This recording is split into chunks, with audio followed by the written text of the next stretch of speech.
The 1970s didn't just bend the rules of cinema, they broke them wide open. Sci-fi horror wasn't about guys in rubber suits anymore. It was about paranoia, outbreaks, robots, and fears so real they crawled into your nightmares.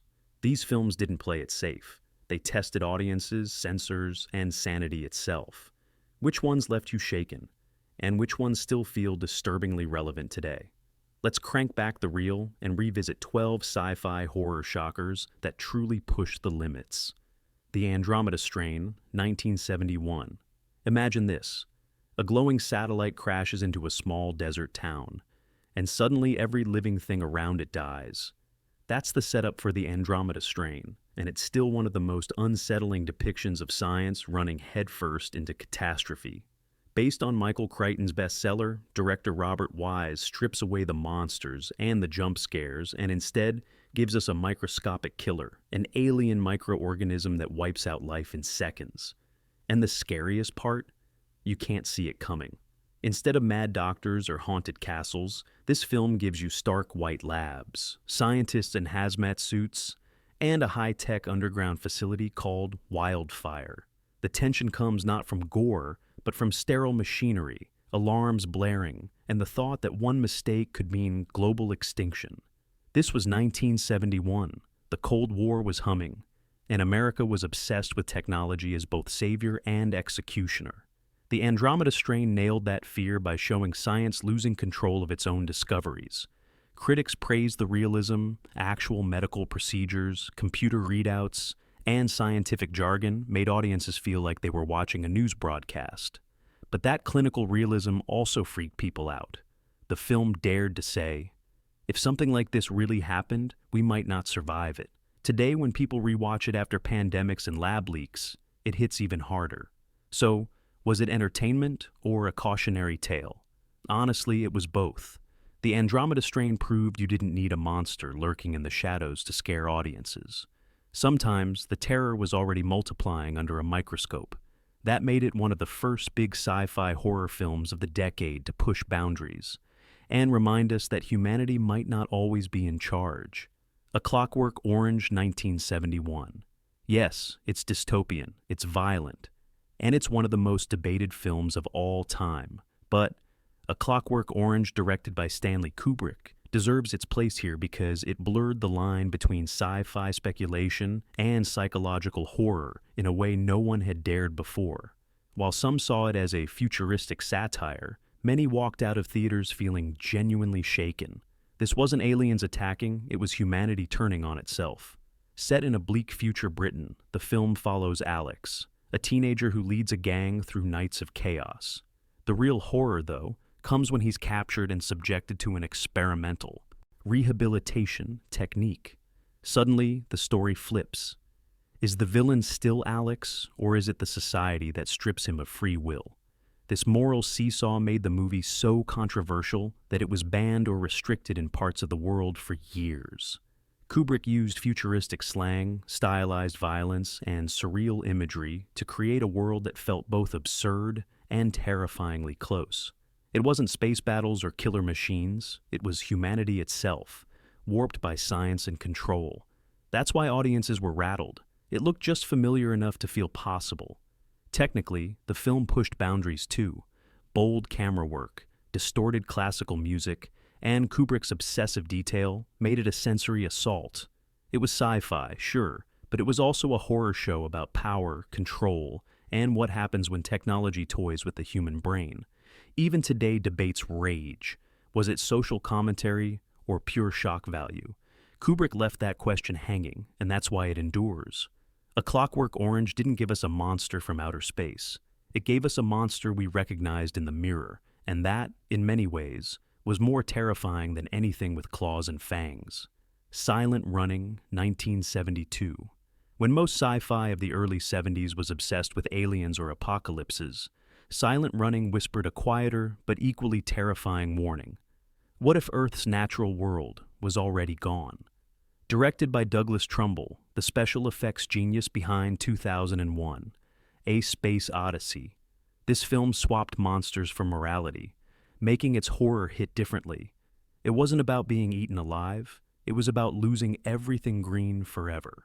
Set aboard the spaceship Valley Forge, the story follows Freeman Lowell, played by Bruce Dern, a botanist tasked with preserving Earth's last surviving forests in giant geodesic domes floating in space. But when the order comes down to destroy the forests and return home, Lowell snaps. His choice? Save the trees at any cost, even if it means murdering his crew. Suddenly, a gentle eco-message transforms into a chilling story about isolation, obsession, and the human cost of environmental collapse. The film looked gorgeous for its time. Trumbull used practical effects and model work that still hold up today, creating breathtaking shots of massive domes orbiting in silence. But what audiences really remembered was the gut punch, nature reduced to fragile bubbles in space, guarded only by Lowell and his robot companions, Huey, Dewey, and Louie. The droids became unlikely emotional anchors, almost childlike, highlighting Lowell's descent into loneliness. Was it science fiction? Absolutely. Was it horror? In its own way, yes. The thought of forests, animals, and natural beauty wiped out forever, and humanity casually hitting the self-destruct button was more chilling than any monster. Critics later compared it to an interstellar Frankenstein, with Lowell as the doomed scientist who couldn't let go. Silent Running didn't roar at audiences. It whispered, quietly planting dread about our future. And 50 years later, with climate fears worse than ever, its nightmare feels eerily prophetic. Soylent Green, 1973. Soylent Green is people. Even if you've never seen the film, you've probably heard the line. And in the 1970s, it landed like a punch to the gut. Directed by Richard Fleischer and starring Charlton Heston, Soylent Green turned dystopian sci-fi into full-blown horror by asking, what happens when overpopulation, corruption, and resource shortages finally break society? The answer was brutal. Set in the year 2022, the film paints New York City as a suffocating nightmare. 40 million people crammed into the streets, sleeping in stairwells, desperate for food. Fresh produce is a luxury only the rich can afford. For everyone else, there's the government's processed miracle food. Soylent Red, Soylent Yellow, and the newest creation, Soylent Green. Of course, the horrifying twist reveals what it's really made from. And it's not soybeans. Charlton Heston plays a police detective who stumbles on the truth, and the film builds suspense like a detective noir wrapped in a sci-fi nightmare. Sweaty, chaotic crowds. Silent factories producing mystery food. Old friends begging for dignity in a world that has none. The film's most emotional moment comes when Edward G. Robinson, in his final screen role, chooses a peaceful exit watching films of Earth's lost beauty. Meadows, oceans, wildlife, images that hit audiences like a funeral slideshow. The power of Soylent Green wasn't just its twist, though that twist still shocks new viewers today. It was the way it made the horror systemic. The enemy wasn't an alien, it was human greed, human apathy, and human systems collapsing. That was far scarier because it felt so possible. Audiences left theaters unsettled. Critics debated whether it was pulp or prophecy. But 50 years later, when we talk about climate change and corporate power, Soylent Green feels less like fiction and more like a roadmap. And that's why it remains one of the most disturbing sci-fi horror visions of the decade. Westworld, 1973. Before Jurassic Park, before AI nightmares like Ex Machina, there was Westworld, the film that warned what happens when fantasy vacations and cutting-edge tech collide. Written and directed by Michael Crichton, this wasn't just a sci-fi thriller. It was a horror story about control lost, machines gone rogue, and the high price of playing God. The premise was irresistible. A luxury theme park where guests could live out their wildest dreams in meticulously recreated historical worlds. Roman world, medieval world, and the crown jewel, Westworld. A Wild West fantasy where gunfights were safe because the bullets only worked on robots. Or so everyone thought. Enter Yul Brynner as the gunslinger, one of the most chilling villains of the 1970s. Dressed head to toe in black, with an emotionless stare and machine-like precision, Brynner gave us the prototype for the unstoppable killer. When the system malfunctions and the robots start fighting back, the park becomes a death trap, and the gunslinger transforms from tourist attraction to nightmare predator.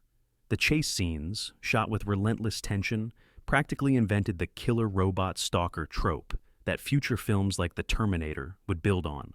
What made Westworld groundbreaking wasn't just the action. It was the unease simmering underneath.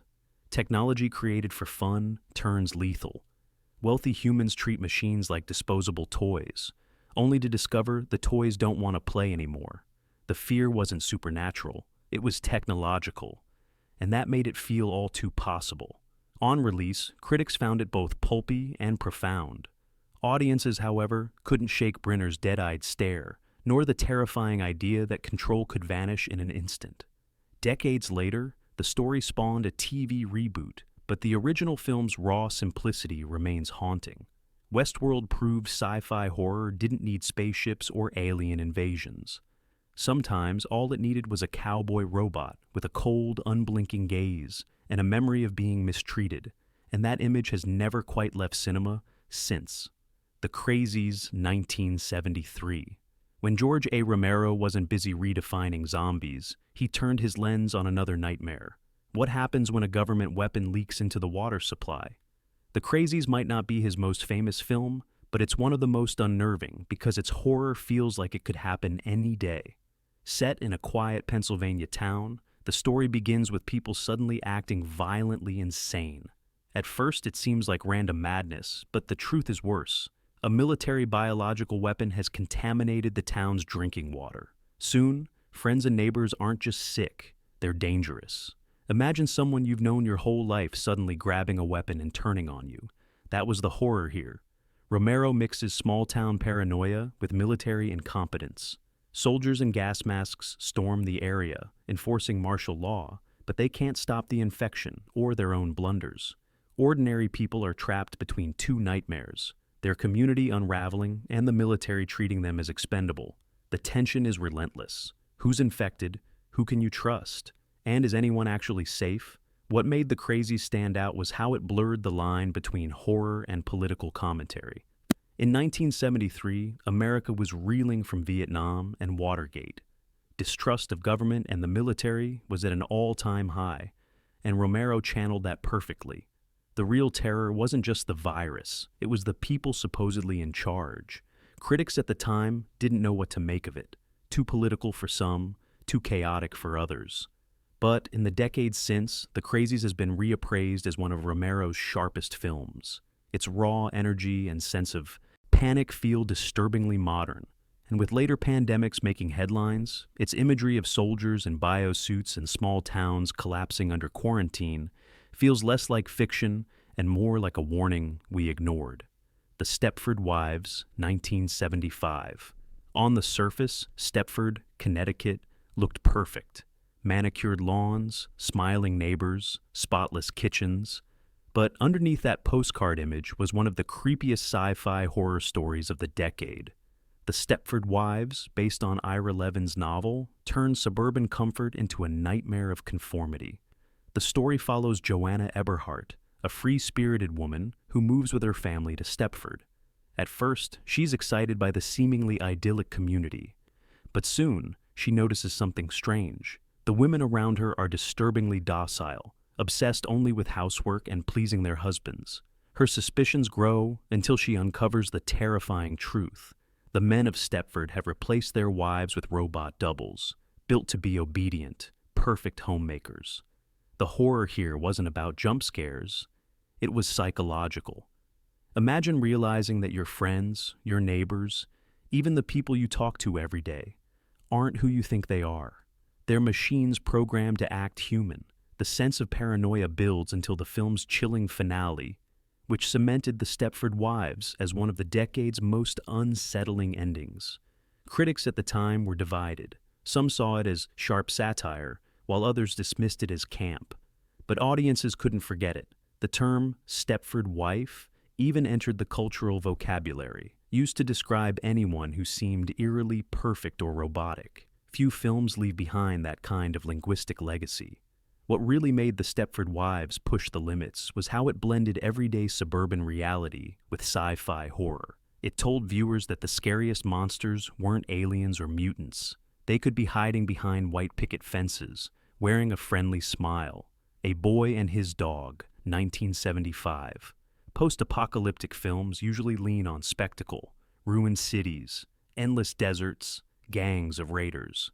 But A Boy and His Dog went in a different, darker direction. Based on Harlan Ellison's novella, it told the story of survival in a wasteland where civilization has collapsed and humanity's worst instincts are on full display. The film follows Vic, a teenage drifter, and his telepathic dog, Blood, as they scavenge through a nuclear-ravaged America. On the surface, it looks like a buddy adventure with a dark twist, but the deeper you go, the more disturbing it becomes. The relationship between Vic and Blood is filled with uneasy dependence. Blood provides intelligence and guidance, while Vic provides food. Together, they navigate a world where trust doesn't exist, and survival comes at a brutal cost. What made this film shocking wasn't just its bleak setting, but its cynical view of humanity. Unlike other post-apocalyptic films that hinted at hope or rebuilding, A Boy and His Dog offered no such comfort. The underground society Vic encounters later in the film is just as twisted as the wasteland above. The horror isn't in one monster or one villain. It's in the idea that, when the world ends, people will be worse than the disaster itself.